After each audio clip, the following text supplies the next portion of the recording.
Bienvenidos y bienvenidas sean todos y todas a esta cápsula informativa.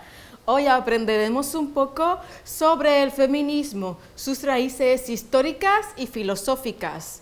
Tenemos el feminismo remontado a la Revolución Francesa. Sabemos que de la Revolución Francesa tenemos la Declaración Universal de los Derechos del Hombre y del Ciudadano.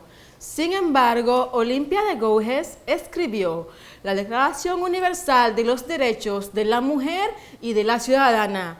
Haber escrito esto le costó su vida. Olimpia de Gouges fue condenada a morir por la guillotina.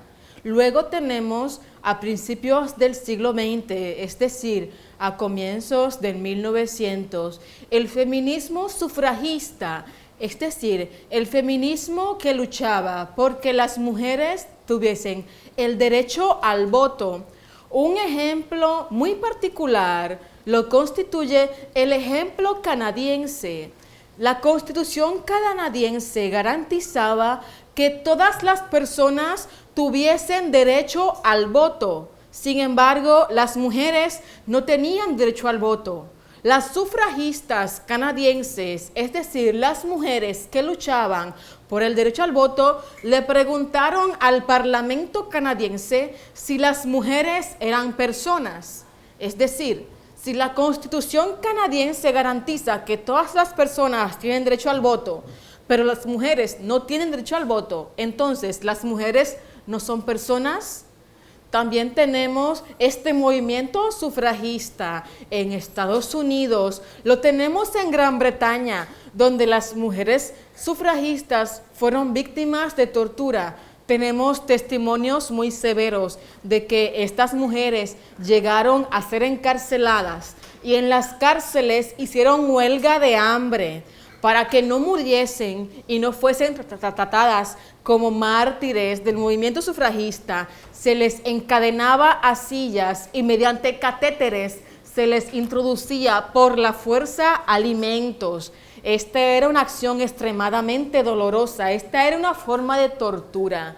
Sin embargo, a mediados del siglo XX, estamos hablando de la década del 60, las mujeres en muchos países del mundo adquirieron el derecho al voto. En la década del 60, las mujeres en República Dominicana adquirieron el derecho al voto.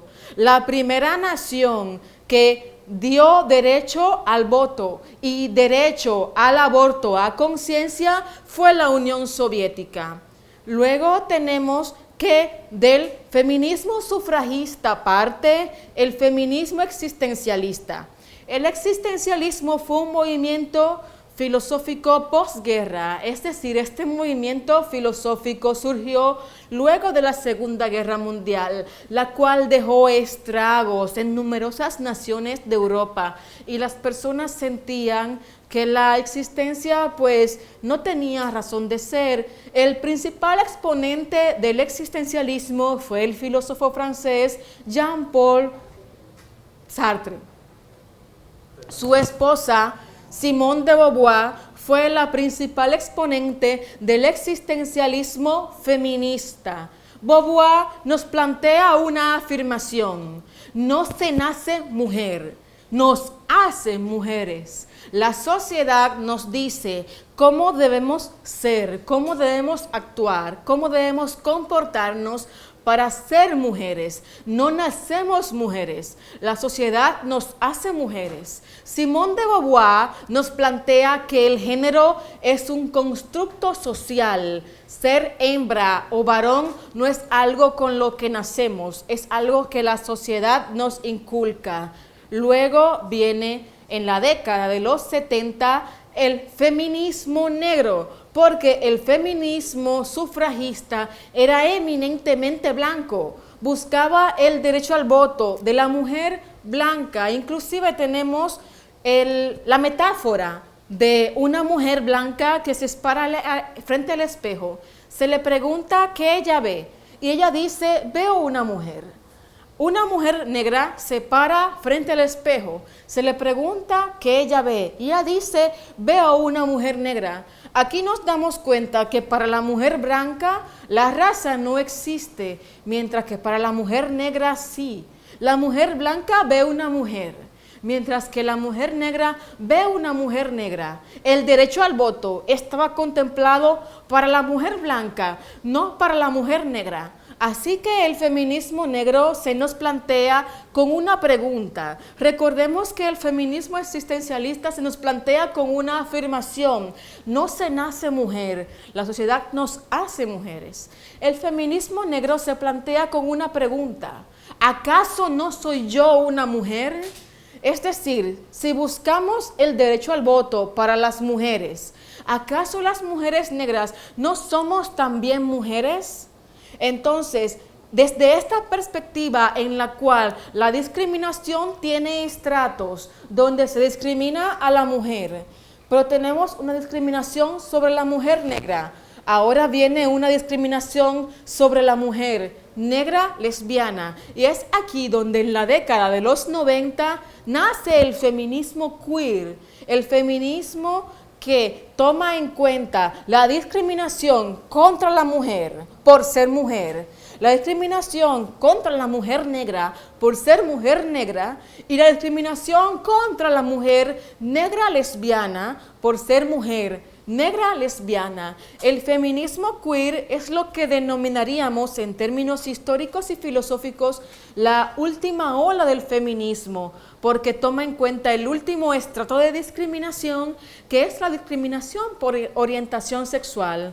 En la época actual, es decir, en el siglo XXI, tenemos el feminismo interseccional, que es el feminismo que toma en cuenta todos los estratos discriminatorios.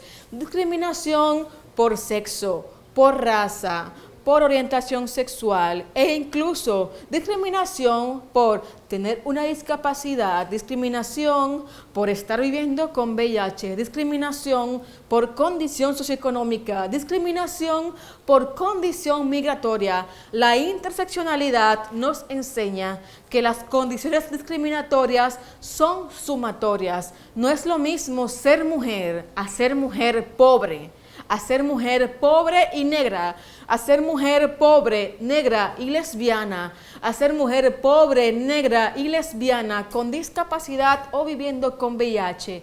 El feminismo del siglo XXI nos llama a respetar a todas las personas sin discriminación alguna. En el feminismo del siglo XXI no cabe el capitalismo, no cabe el neoliberalismo, no cabe el racismo, no cabe la homofobia, no cabe ninguna forma de discriminación a ninguna persona.